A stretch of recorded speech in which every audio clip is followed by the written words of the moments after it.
श्रीनिवास अय्यंगार हे खूप अगदी साधे गरीब घरातले होते आणि कपड्यांचा व्यापार करायचे आणि त्यांची आई जी होती कोमलतंबा, तर ह्या सुद्धा एक साध्या गृहिणी होते. तर म्हणजे कामानिमित्त त्यांना सतत काय करावं लागायचं, ह्या गावावरून त्या गावावरती जावं लागायचं. त्याच्यामुळे रामानुजन यांचं जे प्राथमिक शिक्षण होतं ते थोडं वेगवेगळ्या ठिकाणी झालेलं आहे प्राथमिक शिक्षण. आणि त्यांच्या आईने काय करायचं, त्यांना गाण्याची खूप आवड होती, त्याच्यामुळे मंदिरांमध्ये जाऊन वगैरे त्या गाणं म्हणायच्या. तर लहानपणापासूनच त्यांना रामानुजन जे होते त्यांना गणिताची खूप आवड होती. तर त्यांनी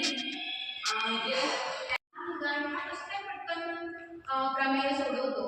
मग त्यांना हार्डली त्यांचे पुस्तक जे आहे ते प्रेझेंट दिलं, त्रिकोणमितीचे प्रमेय म्हणतात त्याला. तर ते त्रिकोणमितीचं प्रमेय